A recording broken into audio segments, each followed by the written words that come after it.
हाँ दोस्तों, क्या हाल है आप लोगों के। आज के इस वीडियो में हम बात करेंगे कि मैं जब अपने लिए या अपने घर वालों के लिए या फिर ऑफिस के लिए कभी भी लैपटॉप लेता हूं तो किस तरीके से लैपटॉप को सेलेक्ट करता हूं। बेसिकली जब मैंने प्रैक्टिस स्टार्ट करी थी उस दौरान, जैसे मैंने आप लोगों को इस वीडियो में बता भी रखा है कि काफ़ी सारी स्किल्स अदर देन जो प्रैक्टिस वाली चीज़ है उसके अलावा भी काफ़ी सारी स्किल्स अपने अंदर डेवलप करी थी। भले IT से रिलेटेड हो, सर्च इंजन ऑप्टिमाइजेशन की हो, as a trader, as a investor, economy के बारे में काफी कुछ समझा। बहुत सारे स्किल्स मैंने, क्योंकि टाइम रहता था जब इनिशियल आप प्रैक्टिस स्टार्ट करते हो तो टाइम आपके पास काफी रहता है, तो उस समय पर टाइम था तो अपनी जो स्किल्स है उसके अंदर मैं चीजें, नई नई चीजें ऐड करता गया। तो आज जो मैंने वो शक्तियां प्राप्त करी थी अपनी टेक्निकल स्किल्स वाली, उसमें से एक जो पार्ट है वो मैं आप लोगों को अपनी जो शक्तियां वो देना चाहता हूं। आज उसका उपयोग करना चाहता हूं उन शक्तियों का, और वो उन शक्तियों को आप तक पहुंचाना चाहता हूं।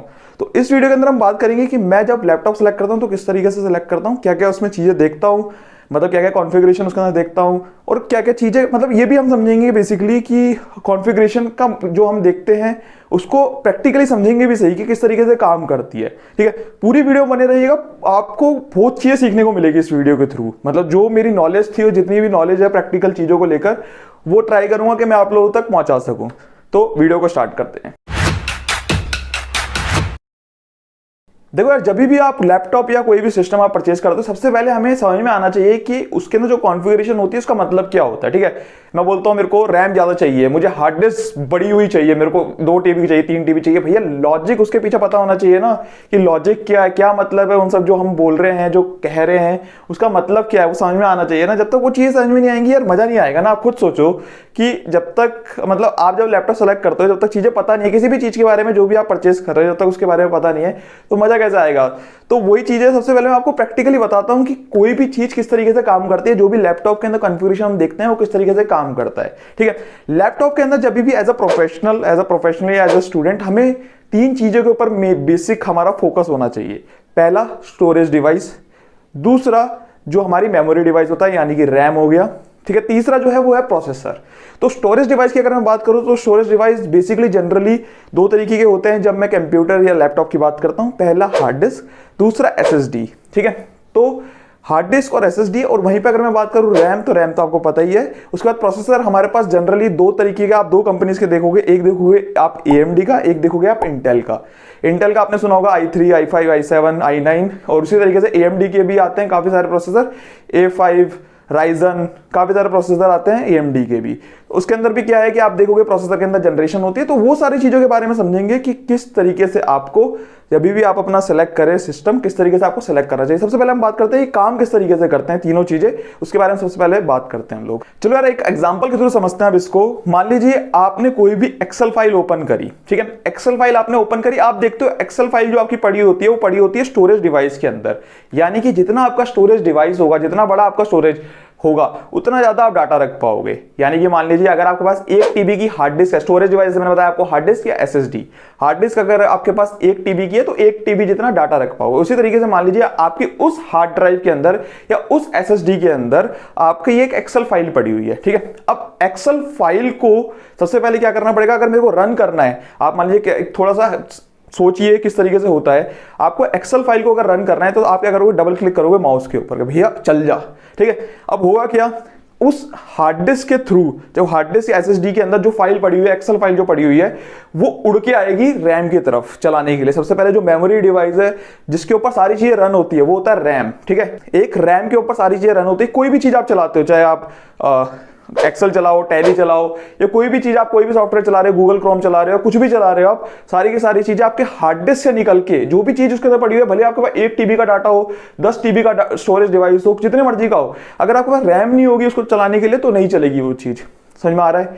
तो यहाँ पे क्या होता है कि अगर आपके पास जो रैम है, एक्सेल फाइल उठी, ठीक है, एक्सेल फाइल स्टोरेज डिवाइस से उठी, फिर वो कहां पर आई, रैम के ऊपर। ठीक है, रैम के ऊपर जब आई, अब रैम के ऊपर आ गई, अब आपके पास वो स्क्रीन पे दिखाई दे रही है क्योंकि वो रैम के अंदर आ गई और वो चल गई। अब आपको जब उसको प्रोसेस करने के लिए कुछ भी चीज आप उसके अंदर करोगे, यानी कि आप उसके अंदर करोगे 2 + 2 = 4 एक्सेल के अंदर, या कुछ भी आप पाइवट लगा रहे हो, कुछ भी चीज कर रहे हो, वो सब काम होता है प्रोसेसिंग सिस्टम का, यानी कि प्रोसेसर का। समझ में आ रहा है? सबसे पहले क्या हुआ समझना, सबसे पहले जो फाइल थी वो कहां पर थी, स्टोरेज डिवाइस के ऊपर, उड़ के कहां पर आ गई, रैम के ऊपर चलने के लिए, मेरे को चला दो। उसके बाद क्या होगा, जो प्रोसेसर होगा उसको प्रोसेस करेगा, जो भी फाइल को कुछ भी करना है उसके अंदर, आप सेव कर रहे हो, कुछ भी कर रहे हो काम, जितनी भी चीज आप प्रोसेसिंग कर रहे हो उसके अंदर, कुछ भी कर रहे हो आप उसके अंदर, कोई भी बटन आप दबा रहे हो, कोई भी की आप दबा रहे हो, वो सारा का सारा काम कौन कर रहा है? प्रोसेसर।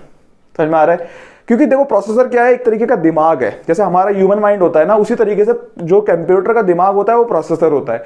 कुछ भी चीज आप कमांड दे रहे हो कंप्यूटर को, वो किसके थ्रू प्रोसेस होगी? वो होगी प्रोसेसर के थ्रू। ठीक है, तो अब यहां पर क्या है, जब तक आपकी तीनों चीज फास्ट नहीं होगी, आपको समझना पड़ेगा दोनों, जब तक ये तीनों चीज आपकी कंपेटेबल नहीं होगी एक दूसरे से, तब तक आपका जो सिस्टम होगा वो लैग करेगा। मान लीजिए आपके पास हार्ड ड्राइव या आपके पास स्टोरेज डिवाइस तो बेकार वाला है, लेकिन बाकी जो दो चीजें वो बढ़िया वाली है, तो फिर भी काम नहीं बनेगा। ठीक है, तो यहां पर क्या है, आपको तीनों चीज कंफर्टेबल होनी चाहिए, तीनों चीज बढ़िया होनी चाहिए आपकी। अब आपको समझ में आ गया होगा कि किस लिए तीनों चीज फास्ट होनी चाहिए। ठीक है, क्योंकि बेसिकली क्या है, जब तक तीनों चीज फास्ट नहीं होगी, जब तक तीनों चीज एक दूसरे से कंपेटेबल नहीं होगी, तब तक चीजें ठीक से काम नहीं करेगी। ठीक है, मतलब बढ़िया तरीके से लैग करेगा सिस्टम। आपने देखा होगा कई बार सिस्टम, कई लोगों का इतना स्लो स्टार्ट होता है, कई लोगों का बहुत स्पीड में स्टार्ट हो जाता है। आपने देखा होगा कई लोगों का सिस्टम जो होता है वो बहुत ज्यादा लैग करता है कंप्यूटर चलाते हुए, और कई लोगों का बहुत फास्ट होता है। उसका रीजन यही होता है क्योंकि उनके जो सॉफ्टवेयर होते हैं, उनका जो हार्डवेयर होता है, वो सारा का सारा कंपेटेबल होता है एक दूसरे से। ठीक है, अब जब भी मैं लैपटॉप सेलेक्ट करता हूं तो मैं किस तरीके से सेलेक्ट करता हूं उसके बारे में अभी हम बात करते हैं। देखो यार, सबसे पहली चीज जैसे मैंने बताया कि हार्ड ड्राइव के अंदर जो स्टोरेज डिवाइस होता है, उसके अंदर दो तरीके के हमारे पास स्टोरेज डिवाइस होते हैं। एक होता है हार्ड ड्राइव, हार्ड डिस्क, दूसरा होता है हमारे पास एसएसडी। तो जब भी मैं सेलेक्ट करता हूं तो मैं ऑलवेज प्रेफर करता हूं एसएसडी। एसएसडी 4 टाइम्स महंगी होती है हमारी हार्ड डिस्क से, लेकिन 10 टाइम्स ज्यादा स्पीड होती है हार्ड डिस्क से। और देखो यार, सबसे पहली चीज हमारे लिए एज अ प्रोफेशनल, हमारे सबसे ज्यादा इंपॉर्टेंट क्या है? टाइम। Time is money. अगर आप हार्ड डिस्क के ऊपर जाओगे तो आपको वो लैगिंग दिखाई देगी। ठीक है, आप हार्ड डिस्क और एसएसडी के अंदर 10 टाइम्स की स्पीड का डिफरेंस देख सकते हो जब भी कोई चीज डाटा प्रोसेस होने के लिए आता है। ठीक है, उसके अंदर स्पीड के अंदर तो आप देखोगे 10 टाइम। आप देखना कभी भी, आप गूगल पे सर्च करना, काफी लोगों ने यूट्यूब पर सर्च करना, काफी लोगों ने इसके ऊपर वीडियो बना रखी होगी, एसएसडी वर्सेस हार्ड डिस्क, है ना। 10-12 सेकंड की एक वीडियो दिखाते हैं कि कितनी देर के अंदर एक हार्ड डिस्क सिस्टम स्टार्ट कर रहा है और कितनी देर के अंदर एक एसएसडी सिस्टम स्टार्ट कर रहा है। तो आप देख पाओगे कि दोनों के अंदर बहुत ज्यादा डिफरेंस है, 10 टाइम्स का डिफरेंस आ जाता है। ठीक है, दोनों की स्पीड के अंदर। तो यहां पर ऑलवेज मैं प्रेफर करता हूं कि एक एसएसडी परचेस करूं। एसएसडी सिस्टम के अंदर होनी चाहिए, लैपटॉप हो या डेस्कटॉप हो, उसके अंदर ऑलवेज मेरी जो है वो एसएसडी होनी चाहिए, क्योंकि दिस इज 10 टाइम्स फास्टर। और मेरे लिए जो इंपॉर्टेंट है वो है स्पीड। ठीक है यार, थोड़ा बहुत पैसा एक्स्ट्रा लग जाए, लेकिन स्पीड हमारे लिए यार एज ए प्रोफेशनल हमारे लिए टाइम बहुत ज्यादा इंपॉर्टेंट है। ठीक है, तो वो चीज आपको देखनी है जब भी आप लैपटॉप को या सिस्टम को परचेज करते हो। अब जब आप यहाँ पे एसएसडी परचेज करोगे तो कितने भी जीबी की आप परचेज कर सकते हो according to your budget. 128 GB की भी आती है, ये 256 जीबी की भी आती है, 512 जीबी की भी आती है, 1 टीबी की भी, 2 टीबी की भी, जो भी आपका बजट है उसके हिसाब से आप डिसाइड कर सकते हो कि कितनी आपको एसएसडी लेनी है।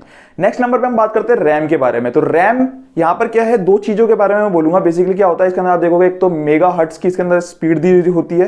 तो जनरली आपको जो लेनी है वो आप जो है वो एटलीस्ट जो है 2400 mHz की जो स्पीड है एटलीस्ट वो लें, मतलब मेगा हर्ट्ज की जो रैम है वो लें। और इसके अंदर एटलीस्ट आपको 8 जीबी की रैम लेनी है। 8 जीबी की क्यों रैम लेनी है? जैसे मैंने बताया आपको, क्या होता है, सबसे पहली चीज रैम के अंदर जितनी भी चीज जो भी चलती है वो चीज सारी की सारी रैम के अंदर चलती है। तो रैम के अंदर जो भी डाटा है वो सारा प्रोसेस होने के लिए रैम के ऊपर आता है। तो एटलीस्ट जब तक आपके पास 8 जीबी का जो रैम होगी उससे सारी चीज आपकी चल पाएंगी। जैसे आप देखोगे जो भी टैली है या जो भी आपके पास एक्सेल है, मल्टी चीजें आपको चलानी है। ठीक है, एक्सेल चलाना है, गूगल क्रोम भी चलाना है, यूट्यूब भी चलाना है, ये भी चलाना है, वो भी चलाना है। तो सारी की सारी चीजें आपके पास रैम के ऊपर जब रन होने के लिए आएंगी तो सारी की सारी, जब तक आपके पास वो रैम उतनी कैपेसिटी की नहीं होगी तब तक वो सारी चीजें प्रोसेस नहीं हो पाएंगी। और भले ही आपका जो स्टोरेज डिवाइस है जितना मर्जी फास्ट हो, अगर आपका रैम लैग करेगा, रैम के अंदर उतनी स्पेस नहीं होगा तो कुछ फायदा नहीं है उसके अंदर। ठीक है, तो वो चलने के लिए ठीक से आ नहीं पाएगी और वो चल नहीं पाएगी। समझ में आ रहा है आपको? आप देखोगे जब भी क्या होता है कि कोई भी जो गेम्स होती है, गेम्स के लिए भी हम जनरली देखते हैं कि रैम हमारे पास ज्यादा, यहाँ पे 8 जीबी की एज अ प्रोफेशनल आपके लिए सही है। लेकिन जब आप देखते हो जब गेमिंग के लिए जो लोग गेमिंग के अंदर जाते हैं या फिर जो गेम के लिए देख करते हैं, उसके अंदर आप देखोगे वीडियो ग्राफिक कार्ड रैम बहुत ज्यादा लगती है। कई लोग 32 जीबी 16 जीबी उतनी लगाते हैं, बट हमारे लिए वो सारी चीजें नहीं है इंपॉर्टेंट। हमारे लिए 8 जीबी सफिशियंट। ठीक है, हमारे लिए वो सब चीजें 16 जीबी 32 जीबी हमें नहीं चाहिए, 8 जीबी सफिशियंट। ठीक है, मिनिमम भी यही होनी चाहिए और मैक्सिमम आप 16 जीबी ले सकते हो, उसके ऊपर नहीं जाने की जरूरत है। 8 जीबी मिनिमम, 16 जीबी मैक्सिमम। आप अपने जो काम है प्रोफेशनल वाला, स्टूडेंट वाला, वो सारा काम आप कर सकते हो उसके अंदर। नेक्स्ट जो है वो है प्रोसेसर। देखो मैंने बताया जो पूरा माइंड है, जो दिमाग है, वो क्या है? प्रोसेसर। तो आपका प्रोसेसर बहुत फास्ट होना चाहिए और उसके अंदर क्या होना चाहिए, जितने ज्यादा उसके हाथ होंगे, आप देखो, आप समझो यार क्या होता है प्रोसेसर के अंदर, क्या होता है, कुछ हाथ होते हैं, यानी कि कुछ आप ये समझो कि दिमाग है कुछ, जितने ज्यादा दिमाग होंगे आपके पास उतने ज्यादा आप जो चीजें हैं वो मल्टीटास्किंग कर पाओगे, उतनी ज्यादा चीजें कर पाओगे। कहने का क्या मतलब है, मान लीजिए आपके पास एक दिमाग है तो आप एक जगह पे एक दिमाग लगा पाओगे। अब कोई भी चीज आप कर रहे हो, अगर आपको ढंग से वो चीज करनी है तो एक दिमाग से एक ही चीज कर पाओगे ना, लेकिन अगर मान लो आपके पास दो दिमाग होते तो क्या होता, दो चीजें आप साइमल्टेनियसली एक साथ कर पाते, है ना। तो यहां पर भी उसी तरीके से है कि आपके पास जितने लैपटॉप या सिस्टम के अंदर जितने ज्यादा कोर्स होंगे, इसके अंदर कोर होता है, ठीक है, जैसे आप देखोगे i3 dual core, quad core आपने सुना होगा, हेक्सा कोर, ऑक्टा कोर, ठीक है, ये सारे कोर्स हैं। तो जितने ज्यादा कोर्स होंगे आपके पास, जितने ज्यादा कोर होंगे, उतना ज्यादा आपका दिमाग है, उतनी ज्यादा चीजें मल्टीटास्किंग आपका सिस्टम कर पाएगा। मान लीजिए आपके पास डुअल कोर है, तो यहां पर डुअल कोर का मतलब यह है कि कोई जो सिस्टम है आपका, जो प्रोसेसर है आपका, एक समय पे दो काम मल्टीटास्किंग कर सकता है, ठीक है। इसके अंदर और भी चीजें होती हैं, ठीक है, दो से ज्यादा काम भी कर सकता है, थ्रेड होते हैं, बहुत सारी चीजें होती हैं, ठीक है। लेकिन यहां पे क्या है, आप ये चीज समझो कि अगर आपका डुअल कोर है तो दो काम एक साथ एक कर सकता है। बेसिक चीजें मैं आपको बता रहा हूं, जनरल चीजें मैं आपको बता रहा हूं, ज्यादा डीप में नहीं जाएंगे, ठीक है, बेसिक चीजें समझेंगे सिर्फ। तो दो चीज, अगर आपका डुअल कोर है तो यहां पे क्या होगा कि दो टास्क आप एक साथ कर सकते हो। लेकिन अगर वहीं पे आप मान लो क्वाड कोर है आपके पास, तो क्वाड का मतलब चार, तो चार टास्क आप एक साथ कर सकते हो। इसी तरीके से आपके पास जितने ज्यादा कोर बढ़ते जाएंगे उतने मल्टीटास्किंग आप एक साथ कर सकते हो। तो मैं आपको रिकमेंड करूंगा कि जब भी आप प्रोसेसर ले रहे हो तो सबसे पहले आप उसके अंदर देखो कि एटलीस्ट क्वाड कोर होना चाहिए, मतलब चार प्रोसेसिंग, चार मल्टीटास्किंग एक साथ कर सको। उसके बाद आती है क्लॉक स्पीड, ठीक है, सेकंड नंबर पे प्रोसेसर के अंदर आती है क्लॉक स्पीड। क्लॉक स्पीड यानी कहने का मतलब यह है कि कितनी जल्दी चीजें प्रोसेस होगी, ठीक है, इतनी, मतलब एक हो गया माइंड, एक उसके अंदर कितनी तेज दिमाग चलेगा। अब यहाँ पे उसकी बात आती है कि जितनी ज्यादा क्लॉक स्पीड होगी उतनी जल्दी माइंड चलेगा, उतनी जल्दी दिमाग चलेगा, ठीक है। तो यहां पर देखो यार, ये चीज मैं आपको बताने, मतलब बेसिकली क्या है, यहां पर क्या जाता है, क्लॉक जो स्पीड होती है वो जनरली आप देखोगे कि मतलब उसके अंदर मैं आपको कुछ रिकमेंड नहीं करूंगा, बट अगर आप जब भी आप यहाँ पे क्लॉक स्पीड से क्या होता है, बेसिकली एक रिलेटेड चीज होती है, वो होता है जनरेशन, उसके बारे में बात करेंगे। यहाँ पे क्लॉक स्पीड आप देखोगे जनरली जो रहती है 2 गीगाहर्ट्ज से 4 गीगाहर्ट्ज के बीच में रहती है। तो आप जितनी ज्यादा हो सके उतनी ज्यादा गीगाहर्ट्ज की आप क्लॉक स्पीड ले सकते हो, ठीक है, अपने जो टास्क के लिए, अपने जो काम के लिए। उसके बाद नेक्स्ट जो है जनरेशन। जनरेशन से क्या होता है, बेसिकली जितनी ज्यादा जनरेशन होगी आपकी, मान लीजिए अभी 12th जनरेशन चल रही है, तो 12th जनरेशन अगर आप सिस्टम इंटेल की अगर मैं बात करूं तो 12th जनरेशन चल रही है। वहीं पे अगर मैं AMD की बात करूं तो AMD और इंटेल दो जो कंपनीज हैं ये प्रोसेसर बनाती है कंप्यूटर के लिए, सिस्टम के लिए। तो अगर मैं बात करूं यहां पर जैसे इंटेल की अगर मैं एग्जांपल लूं तो 12th जनरेशन चल रही है, तो जितना ज्यादा आपकी जनरेशन हायर साइड होगी, जितनी ज्यादा हायर साइड जनरेशन होगी उतना ज्यादा बेनिफिशियल है आपके लिए। उसका रीजन क्या है, सबसे पहली चीज, सबसे पहला लॉजिक, जितनी ज्यादा जनरेशन उतना नया सॉफ्टवेयर और उतने नया हार्डवेयर, जितना नया हार्डवेयर उतनी नई टेक्नोलॉजी, और जितनी नई टेक्नोलॉजी उतना फास्ट। अब उसका रीजन क्या है, लॉजिक क्या है, वो समझते हैं। बेसिकली क्या होता है कि इसके अंदर ना पिंस होती हैं, कुछ प्रोसेसर के अंदर ना पिंस होती हैं, उसके अंदर टेक्निकल लैंग्वेज में नहीं जाऊंगा मैं। प्रोसेसर के अंदर कुछ पिंस होती हैं जो कि जितनी ज्यादा जितनी कम की होती जाएंगी वो पिंस, आप देखोगे प्रोसेसर के पीछे ना एक पिन लगी होती है, जितने कम की होती जाएंगी वो पिन, उतनी ज्यादा टेक्नोलॉजी फास्ट होती जाएगी। तो जैसे जैसे हम जनरेशन में आगे बढ़ रहे हैं उतनी वो जो आपकी पिंस हैं वो उतनी पतली होती जा रही है, उतने से पतली होती जा रही है, और जैसे जैसे वो पतली होती जा रही है वैसे जैसे हमारी प्रोसेसिंग फास्ट होती जा रही है, क्योंकि चिप तो इतनी सी है। अब अगर चिप मेरी इतनी सी है, जितनी ज्यादा पिंस होंगी उसके अंदर उतनी ज्यादा उसके अंदर प्रोसेसिंग हो पाएंगी, ठीक है। तो ये तीन चीजें हैं जो हम प्रोसेसर के अंदर जनरली देखते हैं। पहली जो चीज थी वो थी कि उसके अंदर दिमाग कितने हैं, यानी कि 2 दिमाग, 4 दिमाग, 8 दिमाग, कितने दिमाग है, एटलीस्ट आपको 4 दिमाग वाला, यानी कि 4 कोर वाला, क्वाड कोर वाला एटलीस्ट आपको प्रोसेसर सेलेक्ट करना है। सेकंड नंबर पे क्लॉक स्पीड, जितनी ज्यादा क्लॉक स्पीड होगी उतना ज्यादा बेटर है, क्योंकि जितनी ज्यादा क्लॉक स्पीड होगी उतनी ज्यादा तेज दिमाग चलेगा। तीसरे नंबर पे हमारे जनरेशन, जितनी ज्यादा बड़ी जनरेशन, क्योंकि देख रहे हो ना, जितनी ज्यादा जनरेशन बड़ी होती है उतना तेज लोगों का दिमाग चल रहा है, ठीक है। तो हमारे सिस्टम के अंदर जो 3 इंपॉर्टेंट चीजें हैं वो क्या क्या है, एक तो आपका स्टोरेज डिवाइस, दूसरे नंबर पे आपका जो मेमोरी है, मेमोरी डिवाइस यानी कि रैम, तीसरे नंबर पे आपका प्रोसेसर, ठीक है। एक बार समरी में बात कर लेते हैं। आपका जो स्टोरेज डिवाइस है कौन सा होना चाहिए, SSD, क्योंकि ये 10 टाइम्स फास्टर है आपके हार्ड डिस्क से, ठीक है।